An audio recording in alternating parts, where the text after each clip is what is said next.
This will be obvious later, but my mom never told me any of these stories. Edie would have, but Mom didn't like bringing up the past.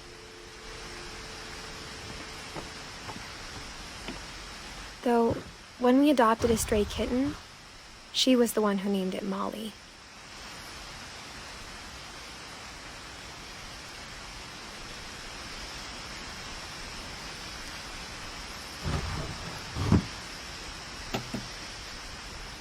I spent a lot of time in Great-Grandma Edie's room. Her room was like a museum. For 500 years, the Finches have been famous throughout Norway for their fortune and misfortune.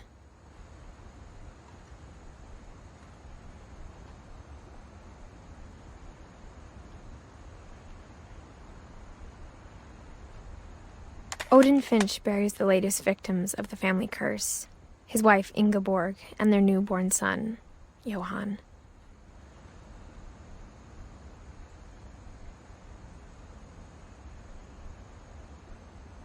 On January 7th, 1937, 40-foot waves off Odin's daughter Edie, Odin Finch is the first to be buried. His daughter Edie is already dreaming of a new Finch house.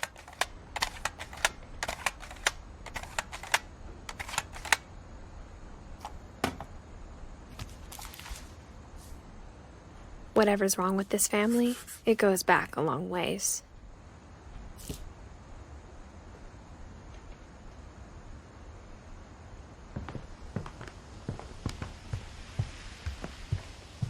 Even in her 90s, sometimes Edie seemed a lot younger than my mother. The only trace Grandpa Sam's first wife Kay left on the house was the pink bathroom. It was a pretty big trace.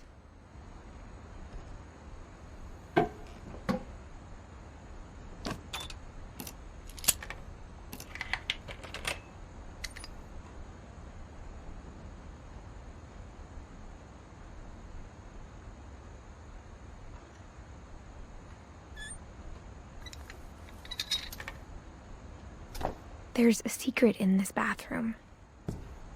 It's in the last place you would look. It isn't in the cupboard.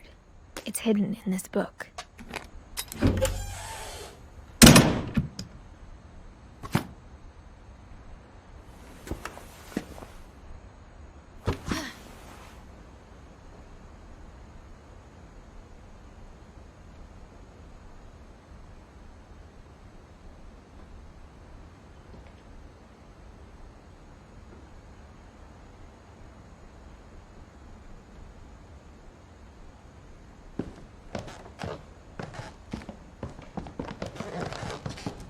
From the paintings on the wall, it was clear my brother Milton had been here before me.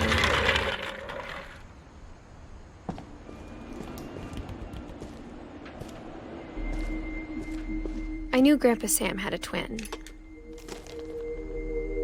and that he never talked about him.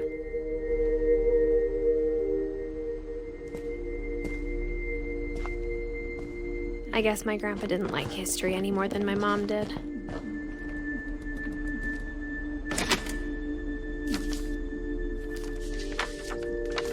How I Want to Remember My Brother by Sam Finch. The thing I remember is that when he made up his mind, that was it.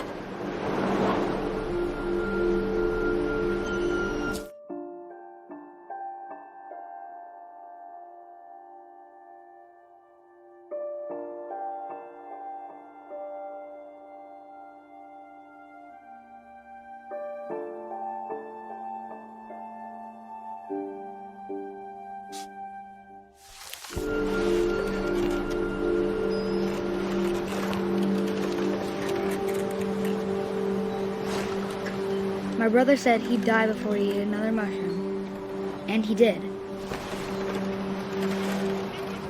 At Barbara's funeral, we swore he'd never be afraid again, and he wasn't.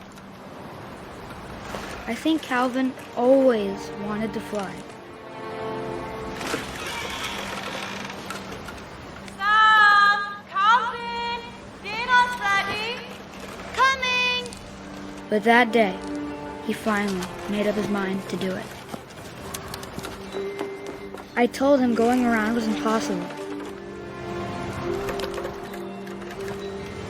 Maybe if I hadn't said that. Calvin, I'm not gonna tell you again. Maybe if the wind hadn't picked up. Then maybe he'd still be here. But I doubt it. I think he'd already made up his mind. That's what I want to remember about my brother.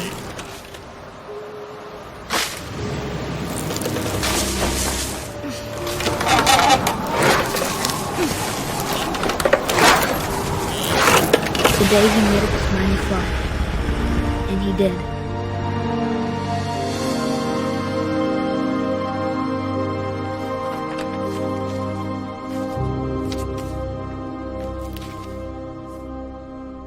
Calvin's story felt strangely familiar. When I was younger, I remember trying to do the exact same thing.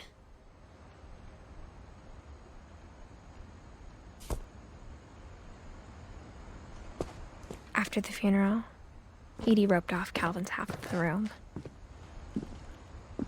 Mom said Grandpa Sam enlisted at 18 and never set foot in the room again.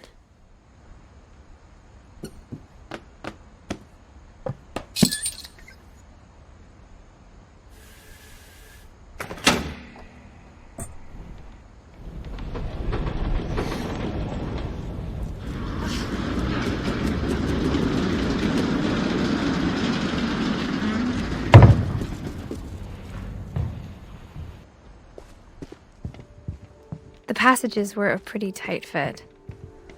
They'd obviously been built for smaller hands and bellies.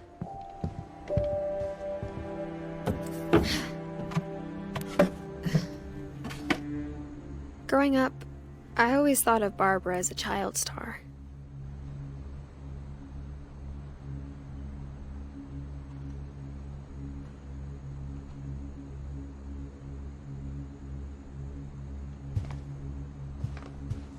I never thought about how hard it must have been for her afterwards.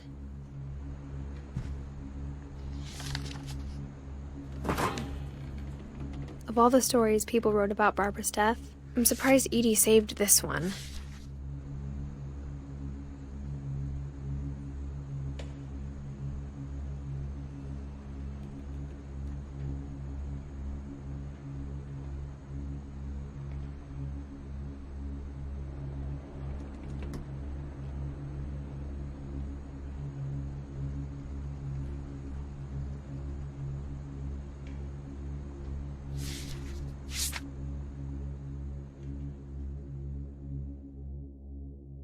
Old Jack here with another ghastly tale. Inspired by America's most unfortunate family, I'm calling it The Surprise Ending of Barbara Finch. As a child star, Barbara was famous for her scream. Now at 16, she was all washed up, a has-been.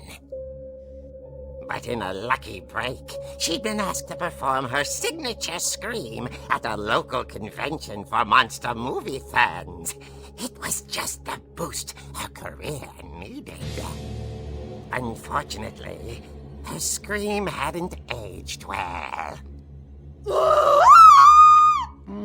Getting better. I think you just need the right motivation.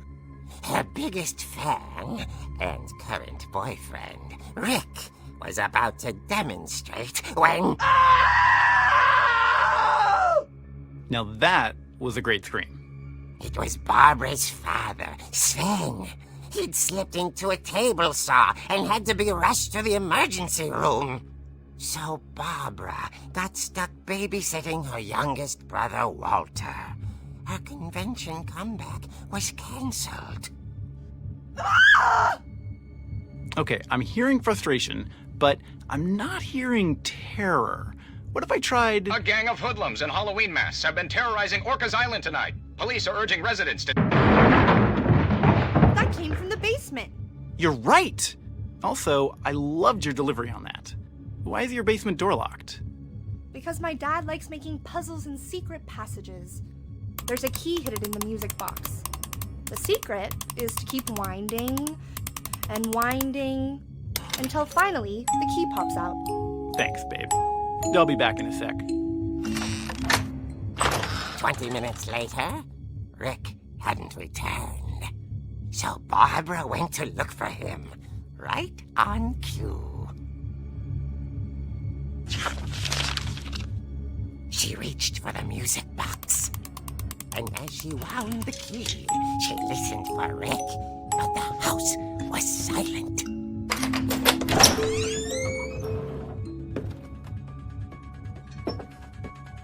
Rick? She found Rick's crutch and imagined the worst.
The infamous Hookman killer, Dr. Carl Hamill, who impaled and then ate his family 10 years ago tonight.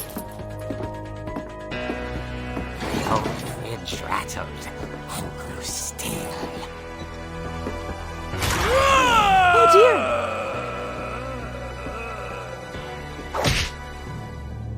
Oh! Rick? Barb, relax. I was just trying to scare you to help you find your scream. Well, I'm not scared, Rick. I'm furious. Then act furious. All I'm getting from you now is that you're hurt and confused and She threw him out, but she kept a little something to remember him by. Barb, have you seen my other crutch? And she was still holding it when she fell asleep watching the late picture show. Hours later... Barbara! Walter, what's going on up there? Ah! Okay, I'm coming up, but if this is a trick, you're dead, Walter.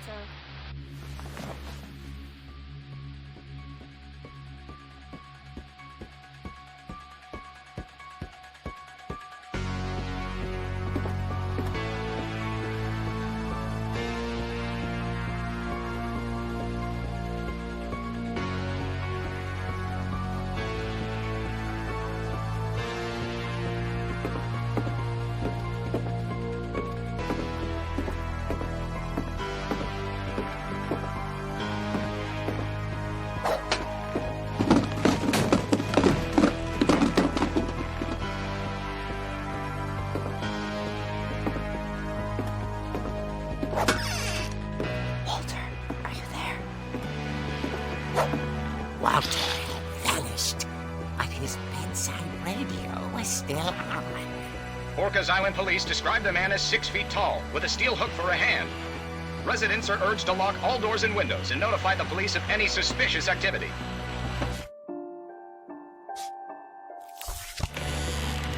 Barbara turned, saw the hook man, and was speechless. He was quite smashing. And the only was, he couldn't get enough of Barbara. Okay, Barbara. There's gotta be another way out of here.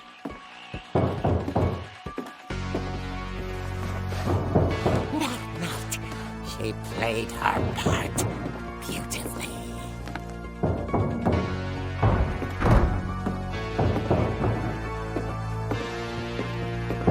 Molly's door hadn't been opened in years. The hinges groaned.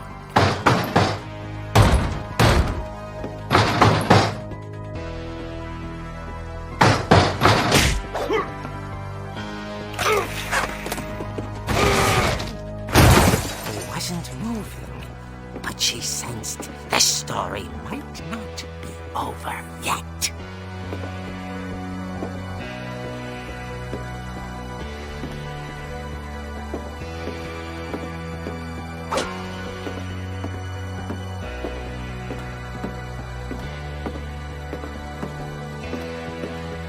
The hookman had vanished.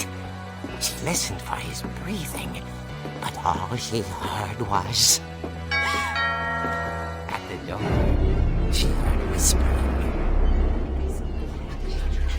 It was coming from inside the house.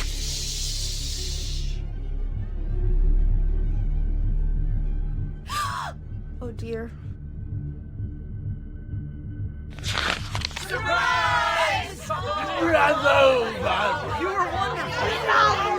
The monsters had come to surprise her. For Barbara, it was a dream come true. Then she saw what kind of monsters they were, and she realized what was about to happen. She was going to be famous. And with her final breath, Barbara Finch gave the performance of her life.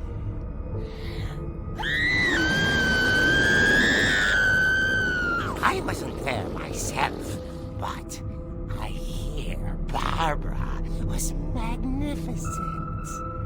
Poor girl. She had a taste for stardom. But unfortunately, so did her fans. Of course, the police blamed it all on poor Rick, who disappeared the same night. And little Walter? Hiding under his bed the whole time. He took it all pretty hard, but that's another story. As for Barbara, tucked inside the music box is all they ever found of her. Her ear. Now that's what I call a real eerie tale.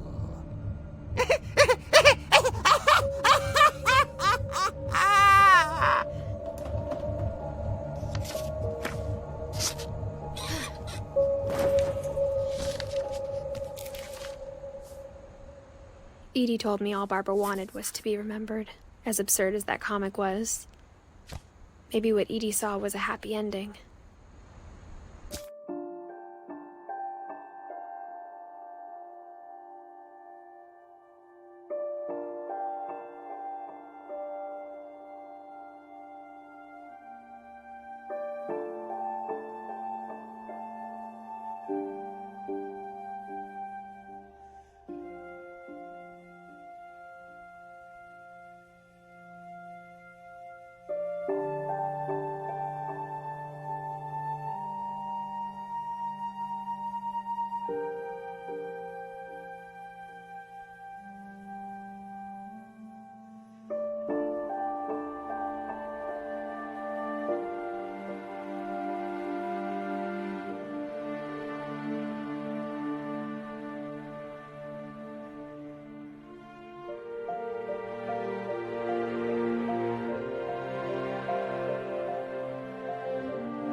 I guess now I know why Mom didn't like me playing with the music box.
I saw Edie sneak down to the basement once, carrying packages.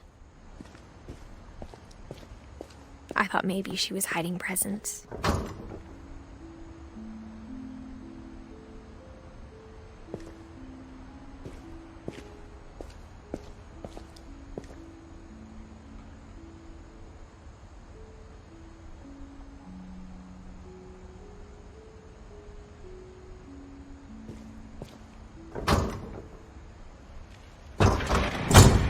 It turned out she was hiding a lot more than that.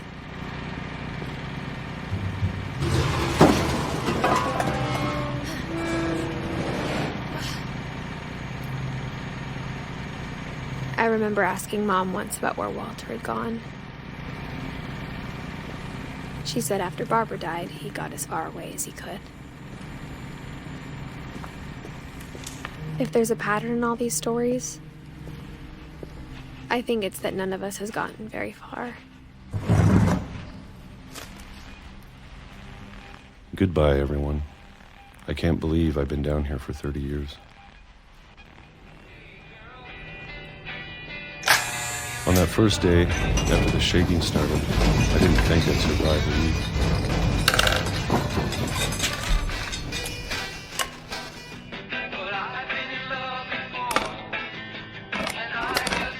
But after a few days, I settled into a routine. That's what kept me sane. Having a schedule, living for today. I always expected to be dead tomorrow. But if you wait long enough, you get used to anything.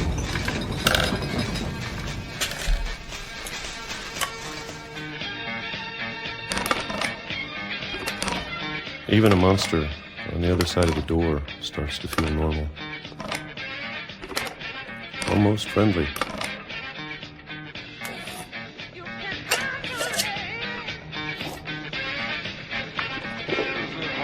And then one day, everything just stopped. Whatever that thing was, it was gone. Maybe it got tired of waiting. Or maybe I just got tired of being afraid.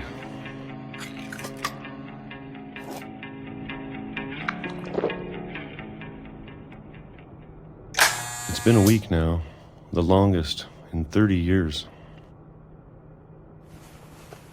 I'm done waiting. I have to leave while I still can.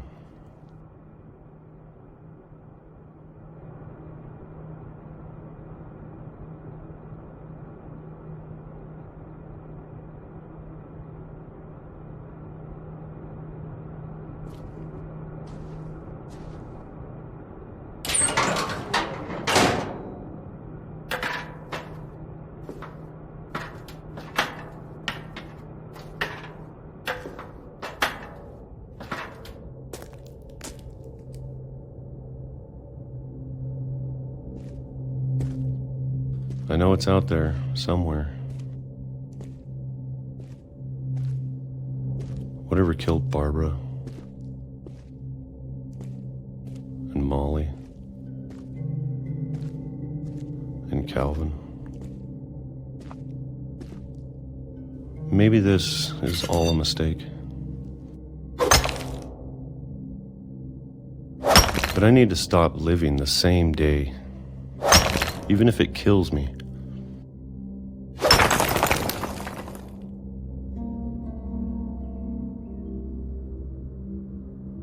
Whatever's out there, I want you to know I'm ready for it. I'm going to appreciate all of it, especially the food. I don't mind if I only have a year left. Or a month. Or a single week. I'd be happy with one new day. I can already imagine the sun on my face.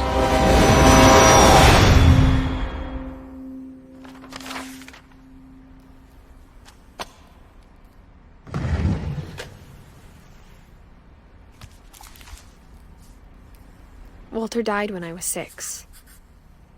I can't believe my mom never told me he was down here.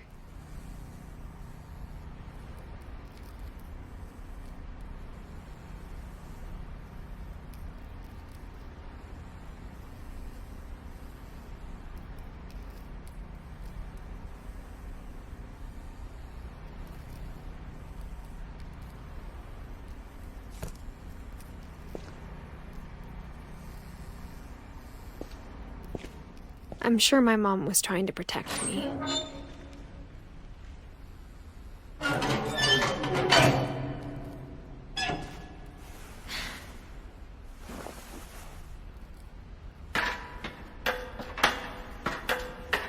Maybe she was afraid I'd end up like Walter.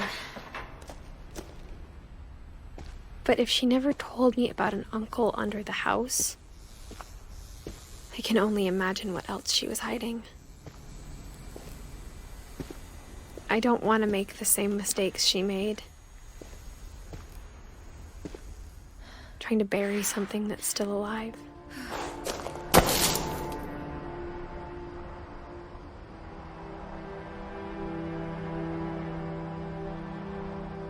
Now that there's only one of us left, or maybe 2, I thought it was time I heard the stories for myself. And found out what happened to everyone else. But now I'm worried the stories themselves might be the problem. Maybe we believed so much in a family curse, we made it real.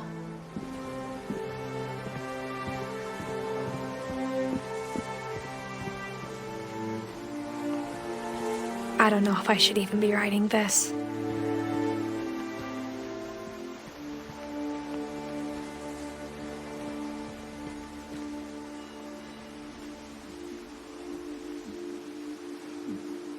Maybe it'd be better if all this just died with me.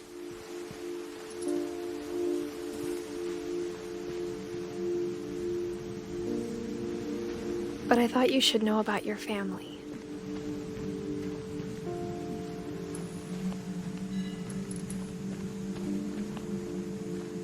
And the history you're a part of. Though to be honest, I feel as lost as you probably do right now.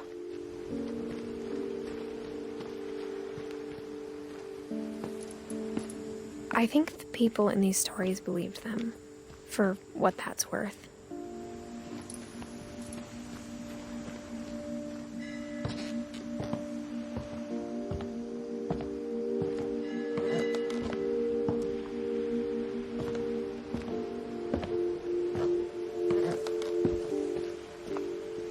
And when you look at the house, that history of imagination and stubbornness and madness, any of it seems possible.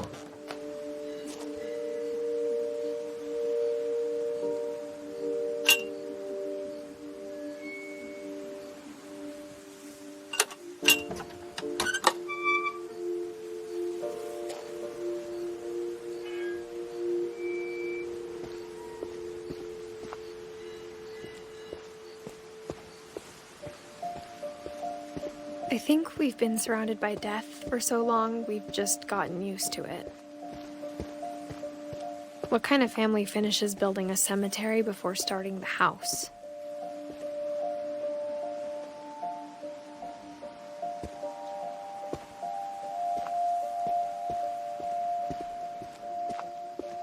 It's embarrassing for me to admit this, but the pet cemetery made me more uncomfortable than the human one. 3 of the gerbils were mine, and 2 had been my fault. Sven built the house, but it was Edith who designed the cemetery. I'm sure Odin's monument had been Edith's idea. My mom was always trying to move on, but for Edith, the past never went away.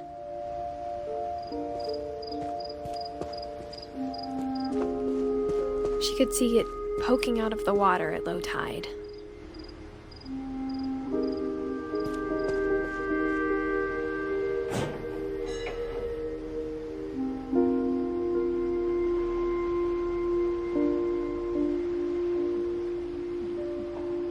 Edie said she dreamed about the old house every night.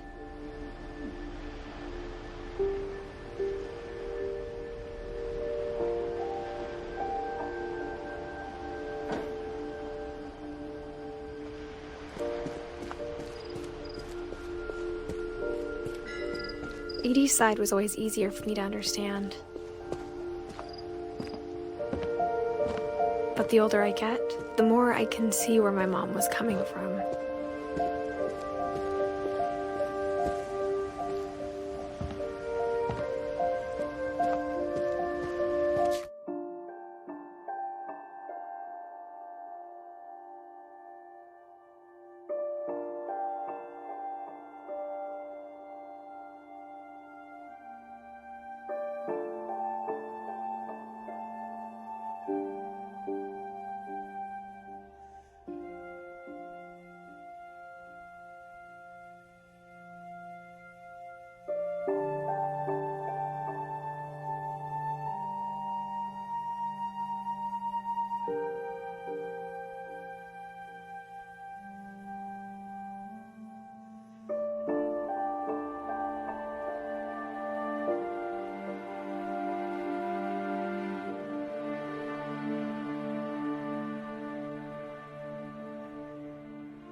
There's so many things I wish I could ask my mom now. Part of me thinks this is what she wanted all along. For me to come back someday and find everything out for myself.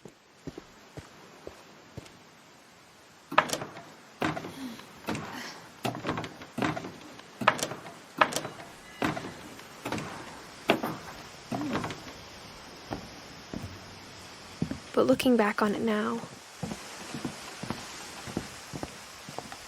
if she told me there was going to be so much climbing, I never would have come when I was 22 weeks pregnant.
I never met Grandpa Sam, but I think he and my mom had a lot in common.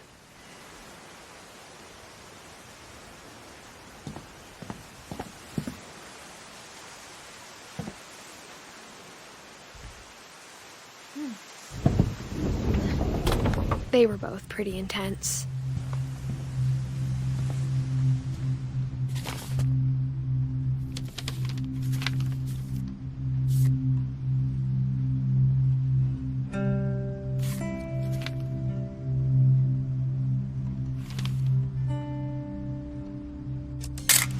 Dawn, I promise, you'll never forget this weekend.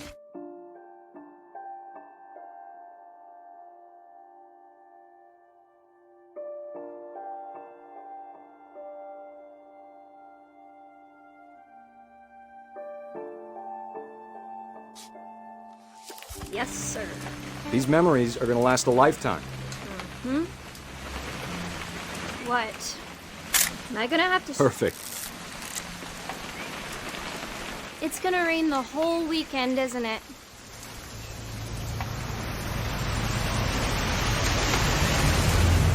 I will never forget this weekend, Dad. That's the spirit.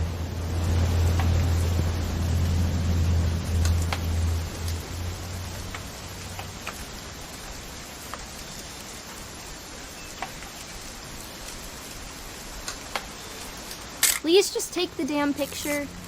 Hey, language.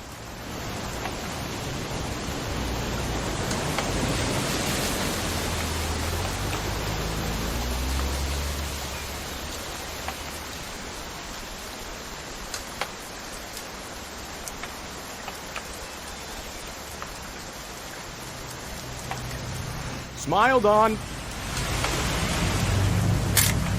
Okay, got it. I'm gonna take some pictures, okay? Just be careful. That camera's older than you are.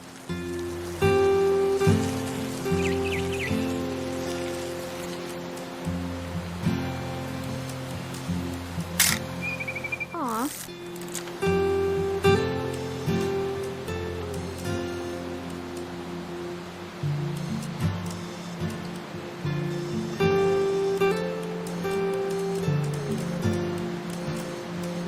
You're right, Dad. It's starting to clear up.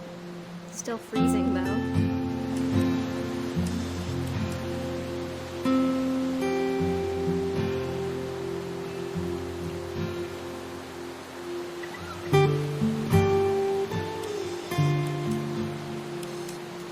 Definitely should not have drunk all that coffee. Hey! That's a keeper. Hold still while I take a picture of you. I'm just saying, I'm not always gonna be here, Dawn. You'll need to remember this stuff, if you want to survive. I'll be fine, Dad.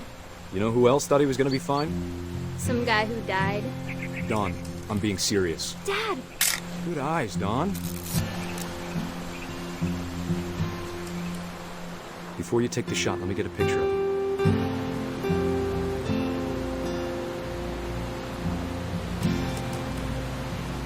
Dad, I... Just breathe. Turn off your imagination. Focus on it. Let me get behind you.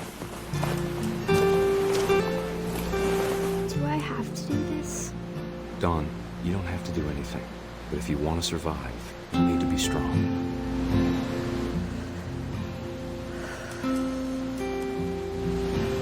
Now keep yourself squared up, elbows down, like we practiced, whenever you're ready.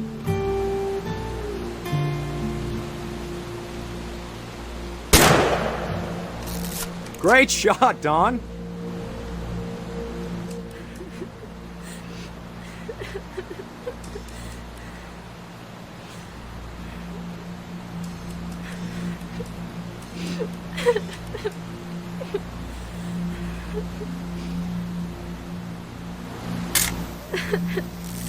I'm proud of you, Dawn. Always remember that, okay?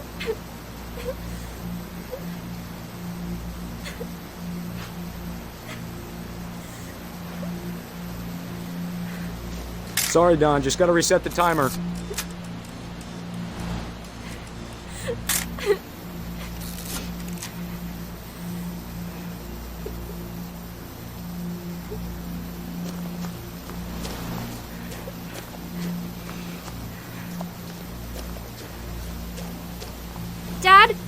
It's twitching. I think That's it's totally normal, Don. Just focus on the camera. Try not to think about— Dad!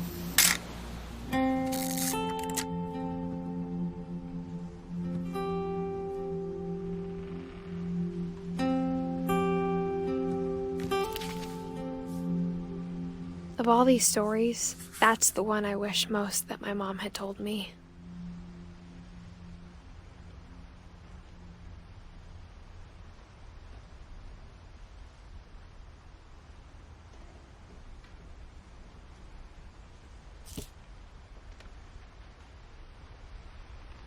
Sam spent his life shooting photos, but Mom said he got nervous being in front of the camera. I guess we're all afraid of something.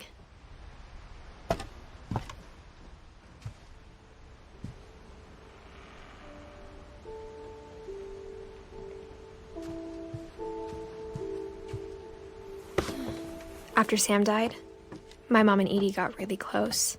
They'd both lost a lot.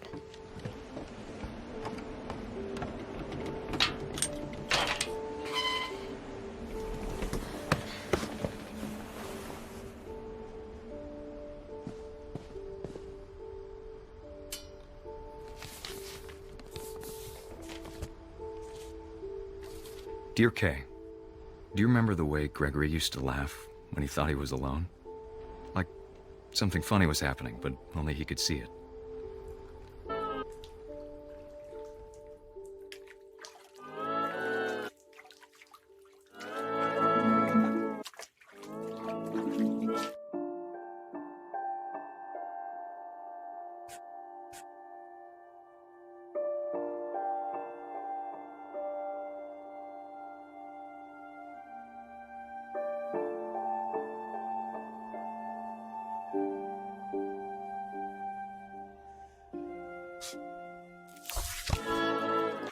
I think he saw things the rest of us don't.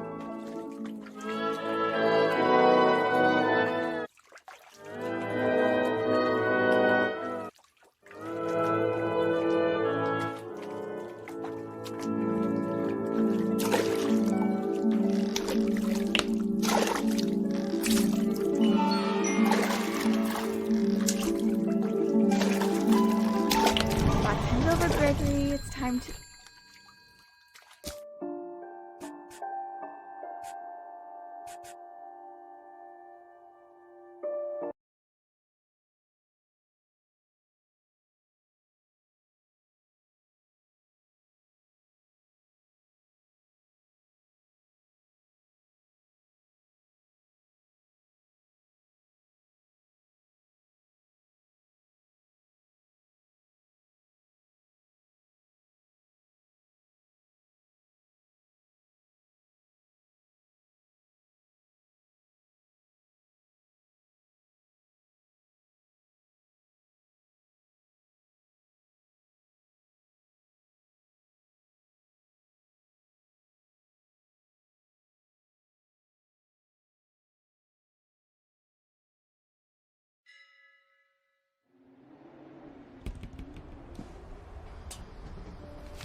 Dear Kay, do you remember the way Gregory used to laugh when he thought he was alone? Like something funny was happening, but only he could see it. I think he saw things the rest of us don't.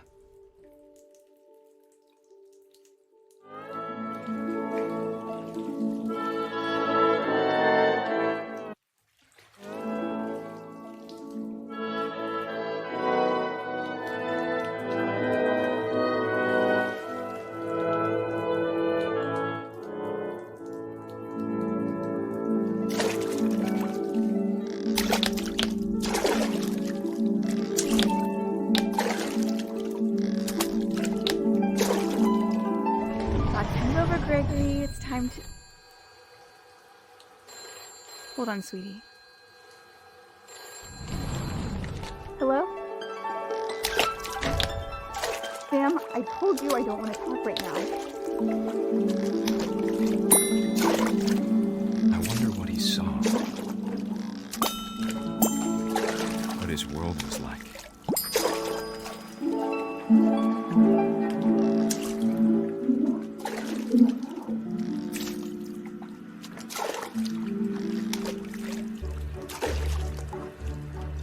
He reminded me so much of Calvin.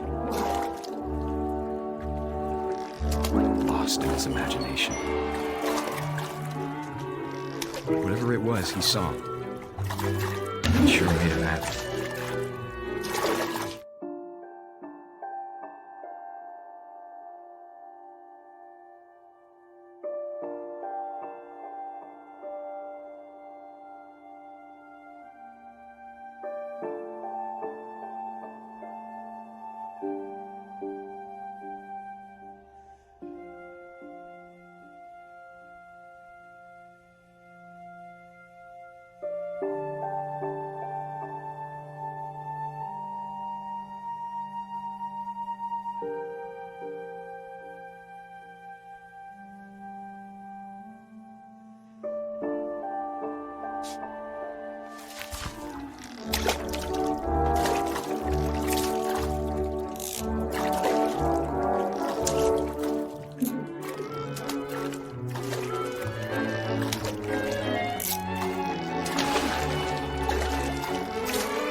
How silly it sounds.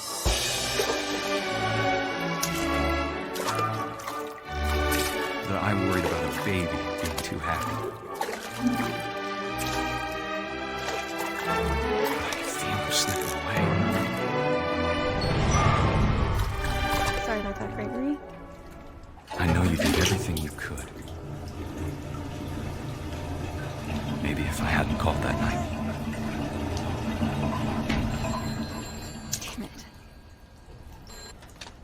Hold on, I don't want Gregory to hear this.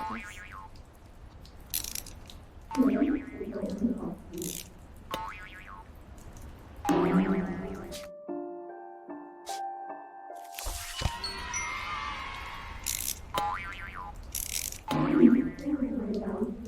wish he could have told us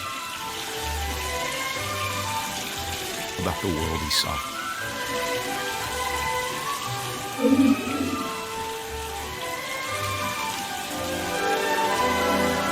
There's so much I don't understand about Gregory, about everything.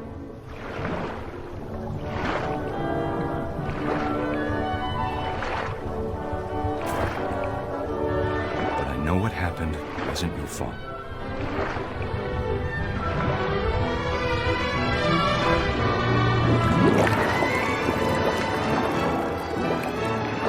I'm sure he's happy. He'd want you to be happy too. Good luck, Kay. Love, Sam.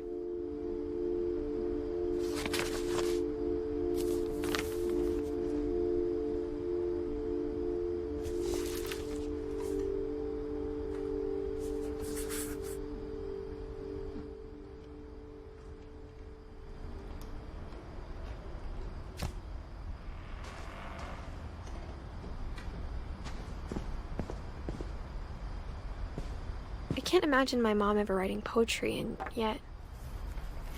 A poem for Gus, who always said the wedding was a bad idea.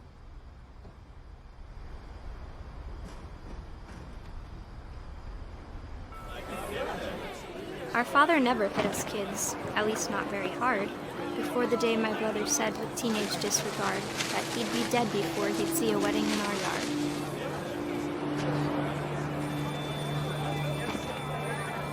My father made him come, of course, but Gus stood far apart, just flew his kite and bottled up the storm inside his heart.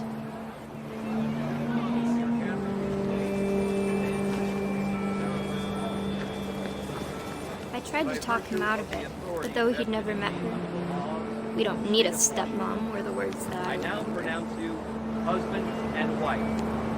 make his cry.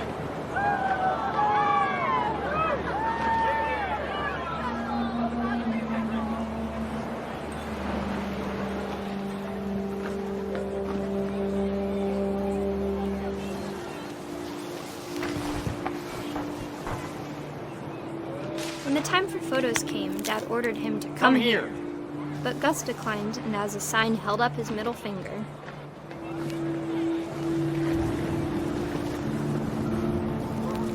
The wind picked up and panicked geese appeared and quickly went. But all the humans did that day was go inside the tent.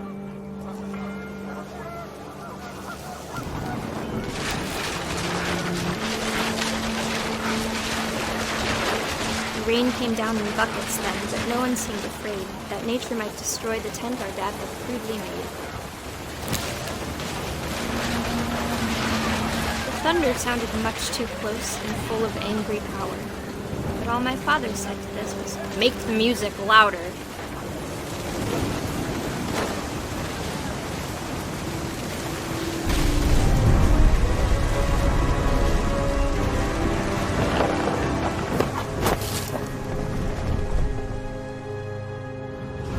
I wish that I could truly say I thought about you on that day. Out there on the beach alone, just you, the wind, the sea, and foam. But I didn't, until we found you.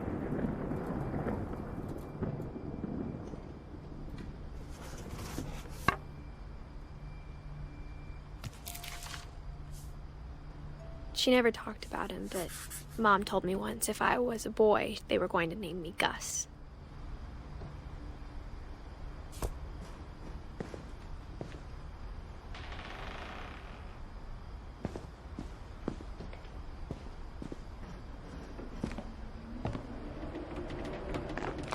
My mom moved up to the loft after her brothers died.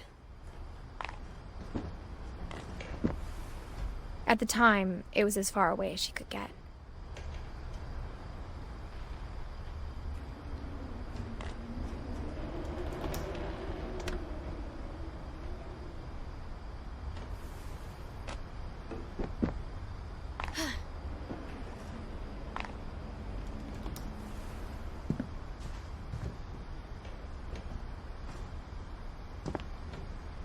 My mom moved to India a week after graduation and got a job teaching English. Louis was born a year later.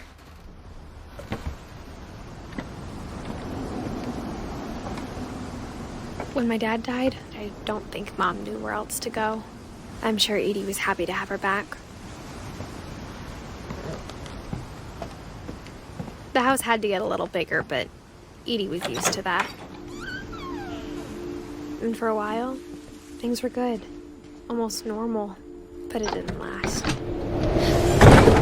The beginning of the end was Milton's 10th birthday, when Edie gave him a castle.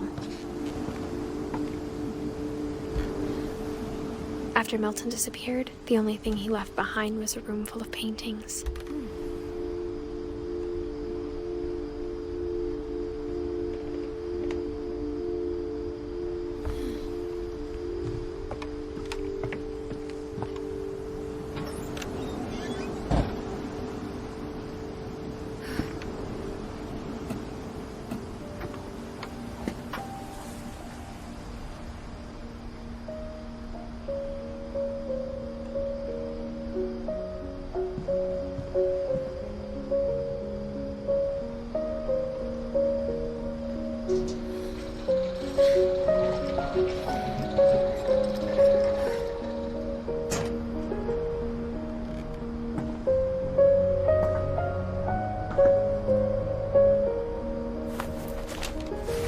Milton Finch in The Magic Paintbrush.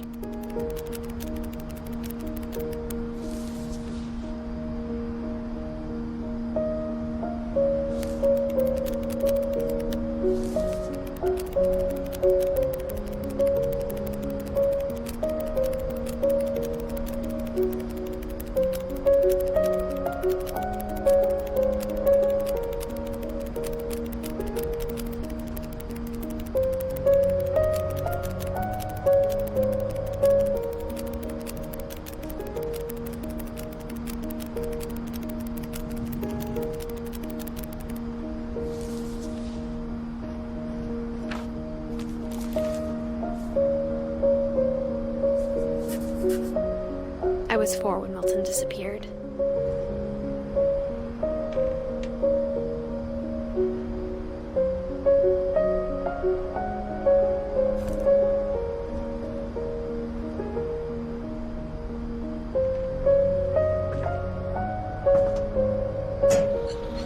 Mom spent months searching for my brother. Then she sealed the doors.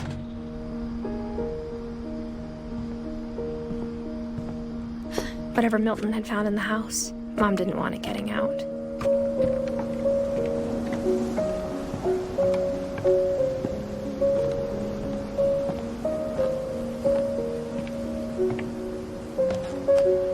Mom definitely blamed Edie, but I think Louis blamed himself. After he graduated, he just spent more and more time in his room, until Mom got him a job at the cannery. Everyone always told me to stay out of Louis's room, except Louis.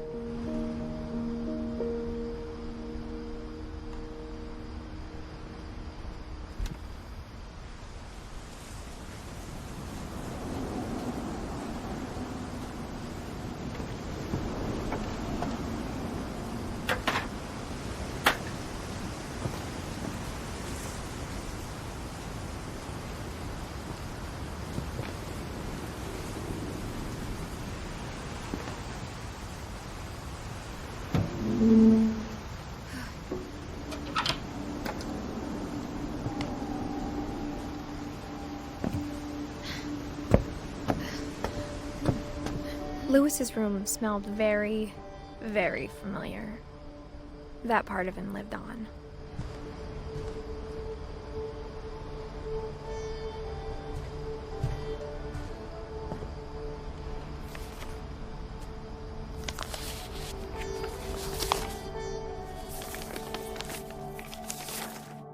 Dear Mrs. Finch, as Louis's psychiatrist, I can understand your desire for an explanation. As I see it, the trouble began in January, shortly after we convinced your son to seek treatment for substance abuse. Newly sober, I believe Louis first noticed the monotony of his daily life.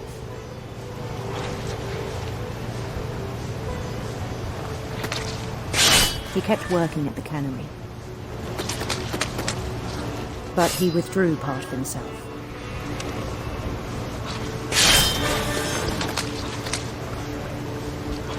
In our sessions, I saw the same behavior.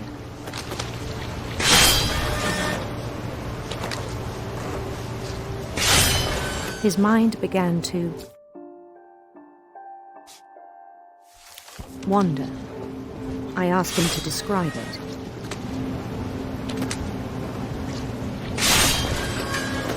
He said he started small.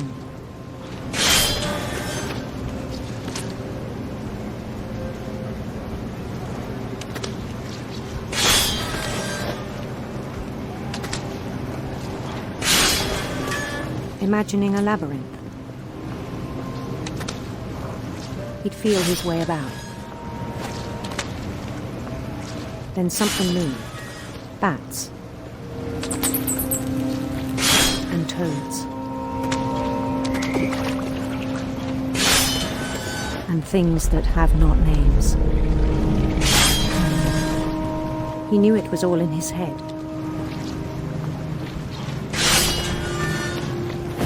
He took it very seriously.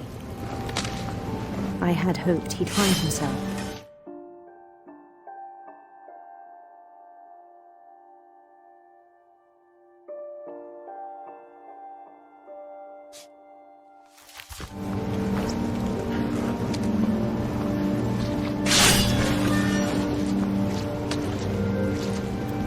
But he found something more. I worried about him then, daydreaming at the cannery. I spoke with his boss, but he said Louis had become a model employee. Methodical, tireless, focused.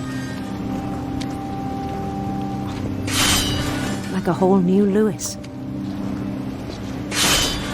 So I let him go on.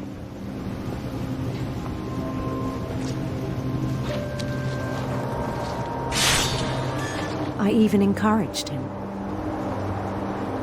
It seemed very promising at first. He told me he'd made a new friend.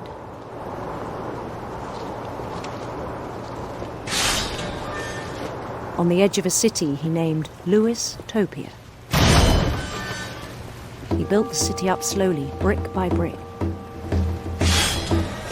Then he made musicians.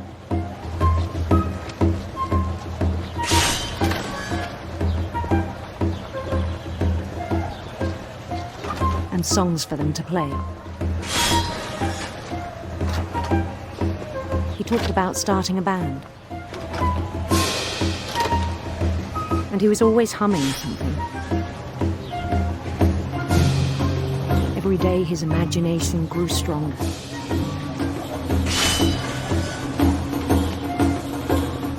He no longer spoke at the cannery. But his chopping was as reliable as ever. Then one day it struck him that all the cheering crowds, even the stones under his feet, were all in his imagination, so he could do whatever he wished.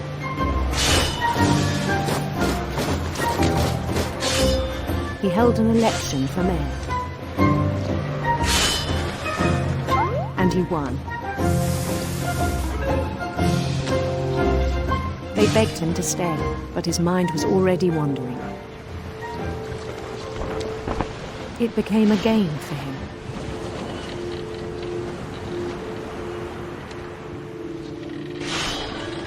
He'd conquer a city, then immediately push on. New Louisville.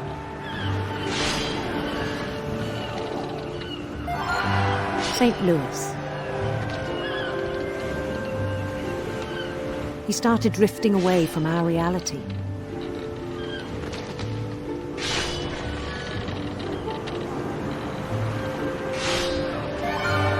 Minneapolis, until one day he forgot to go home from the cannery. Even as his mother pleaded with him, part of Louis kept sailing on.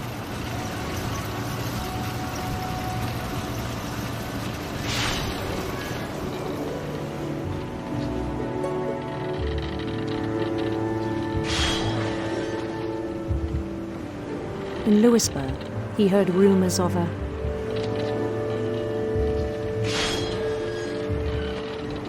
handsome queen.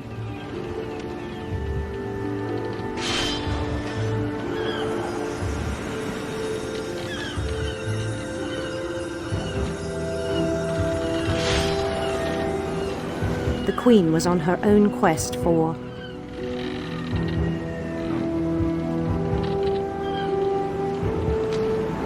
radiant rainbows.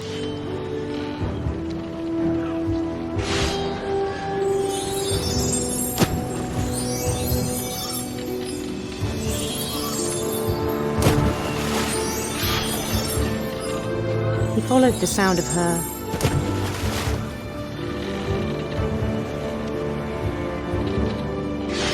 silver harp.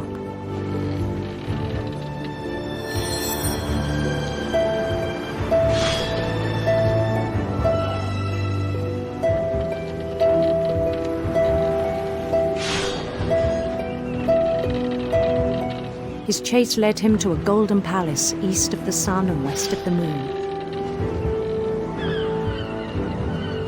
Even then, his logic remained sound.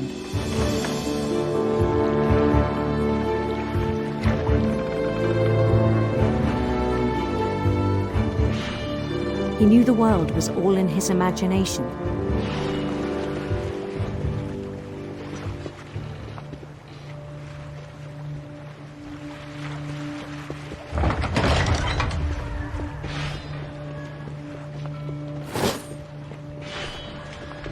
But he was so proud of having created it. In his own eyes, he'd become something greater than a king.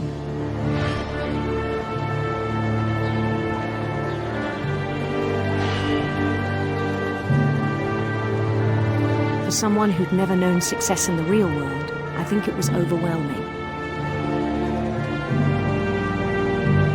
then it struck him that the real Lewis was not the one chopping salmon, but the one climbing the steps of a golden palace.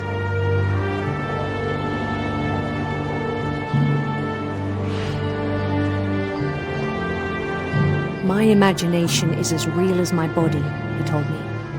It was hard to argue with him.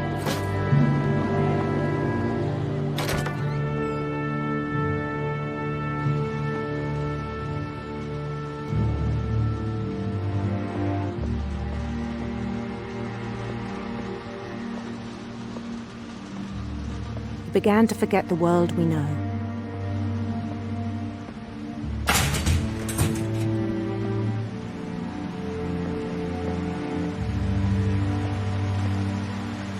I think it pained him to remember Lewis, the cannery worker.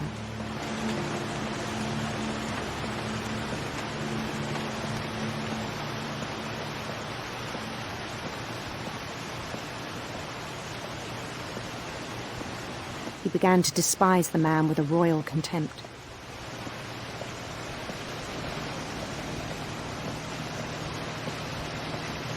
I still thought I could save him. Even after he said he was being crowned king over all the lands of wonder. The palace would be packed with his companions.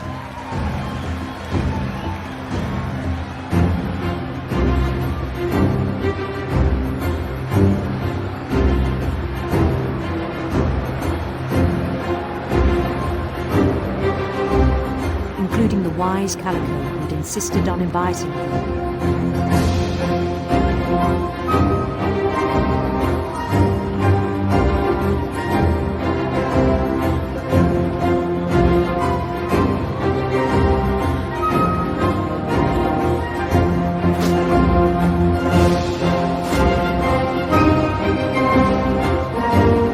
His queen waited, holding his crown.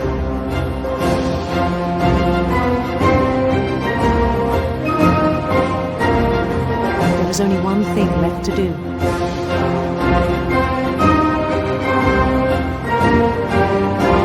Bend down his head.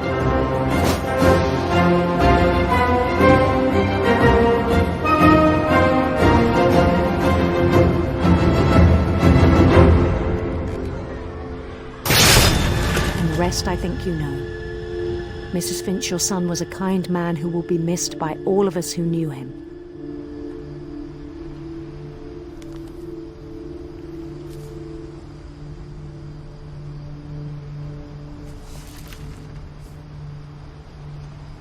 My brother was really cool.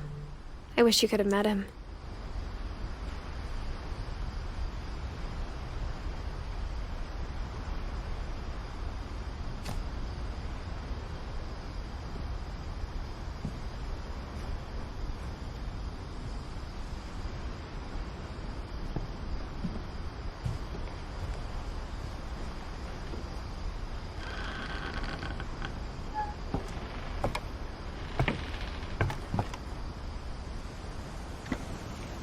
On the way back from Lewis's funeral, my mom told me to start packing. She waited until the day before we left to tell Edie. I'm not sure if she wanted to make it easier or harder. I wish we'd stayed. But I understand why we left.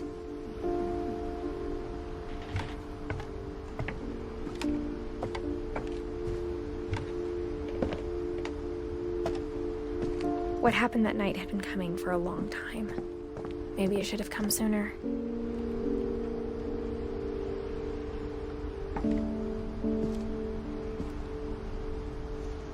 But it had to end one way or another. All that's left now is to tell you about that last night.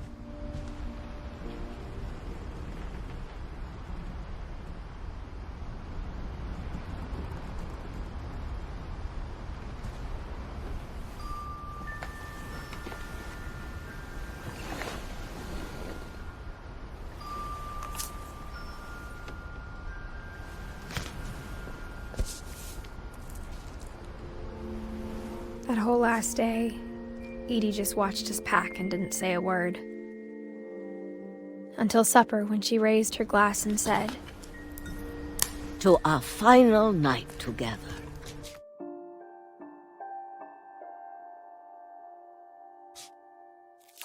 And all our final nights apart. Grandma, you know what I said about alcohol. Some of your medications are very Edith, specific. I left a present for you in the hallway. Why don't you go open it? The grown-ups have to argue now. I'm sorry, you're right. We're all leaving tomorrow. Let's just enjoy our last... I'm not leaving. Edith, you're excused.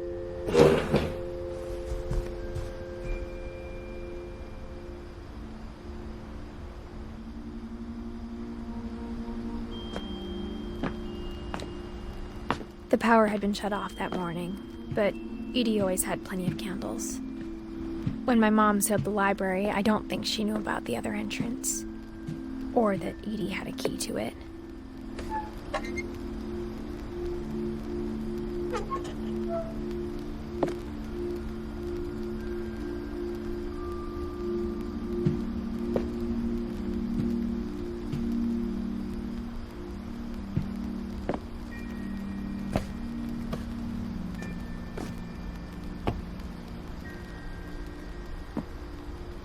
That thing you're afraid of isn't going to end when you leave the house. Edith has a right to know these stories. My children are dead because of your stories. I think it's best if Edith and I leave tonight. We'll have the nursing home send a van for you in the morning. Okay? Dear Edith, there's so many stories I wish I could tell you, but there's only time for one. This is about what happened on the night you were born. That night, the tide went way, way out. It was the first and last time I ever saw the old house aground. There'd been an earthquake out in the middle of the ocean. They called it the lowest tide in 1,000 years. God, it smelled awful. You know, I've seen that house every day of my life.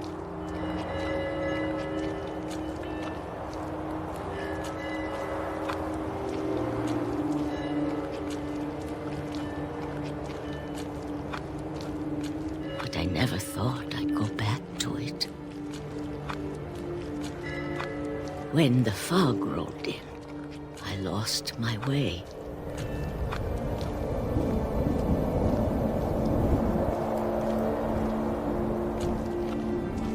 I got turned around.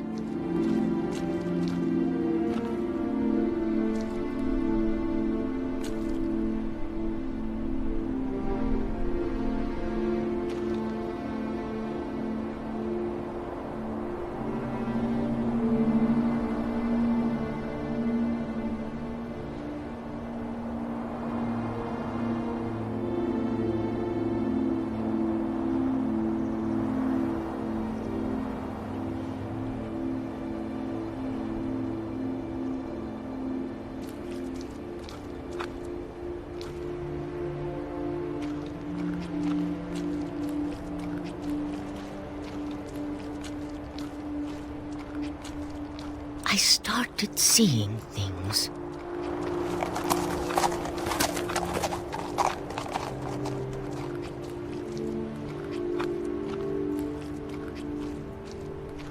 Things I'd forgotten had ever existed.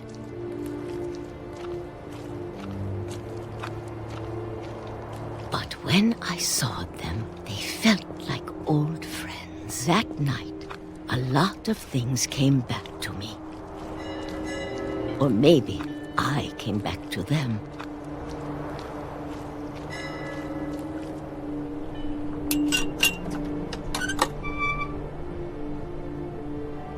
Things I can't explain, but that I need you to try and... Edith, what are you doing in here? It's mine. Edith! Mom, you're gonna rip it! Let go! I kicked and screamed, but Mom dragged me to the car. I never saw Great-Grandma Edie again. The next morning, the band came to pick her up, but she was already gone. After that, we moved around a lot.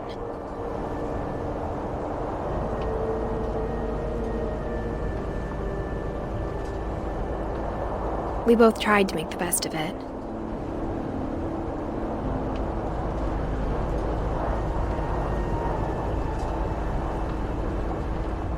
A few years went by.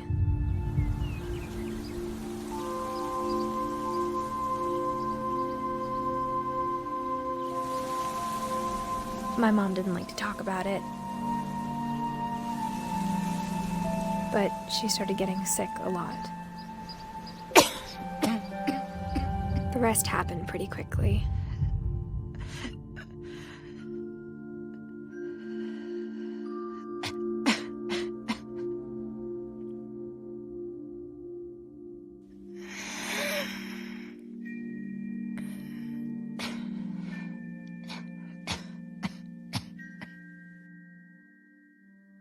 She got better for a while,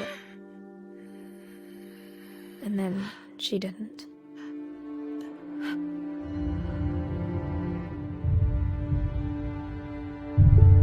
And then I was alone. The last Finch left alive.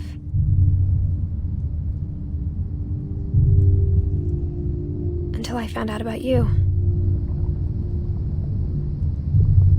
I'm still not sure what to tell you about all this. If we lived forever, maybe we'd have time to understand things. But as it is, I think the best we can do is try to open our eyes. And appreciate how strange and brief all of this is.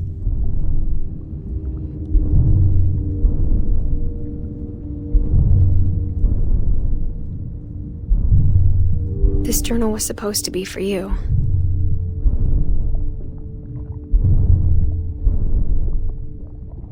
But now I hope you'll never see it. I just want to meet you and tell you all these stories myself. But I guess if you're reading this now, things didn't work out that way.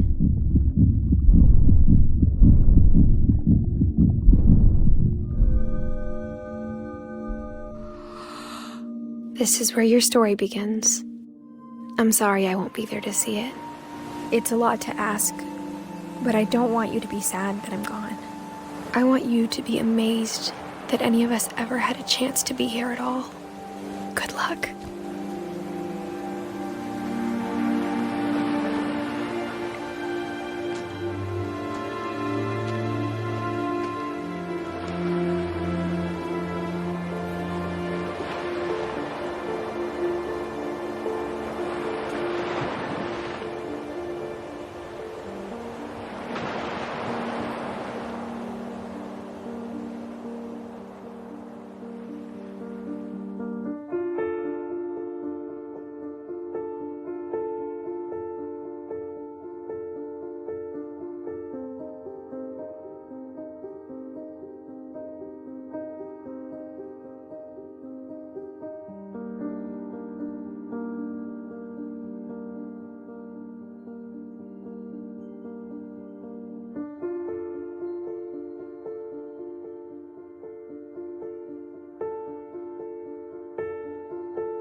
I knew Grandpa Sam had a twin,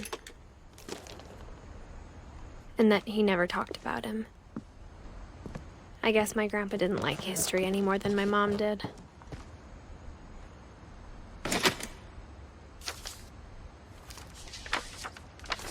How I Want to Remember My Brother by Sam Finch. The thing I remember is that when he made up his mind, that was it.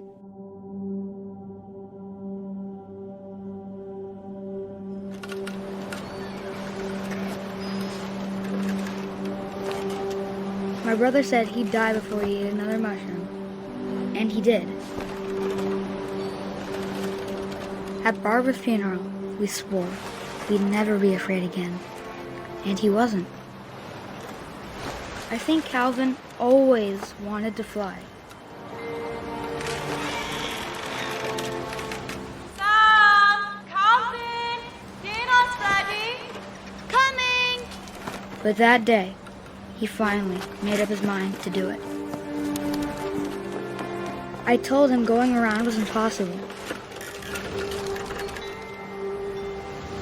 Maybe if I hadn't said that.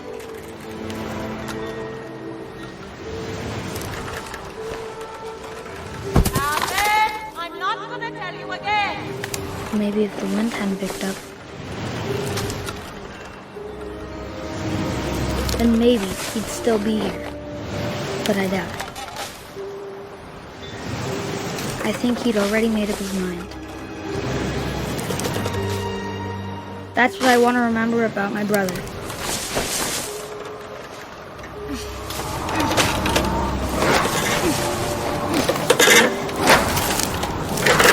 The day he made up his mind to fly. And he did.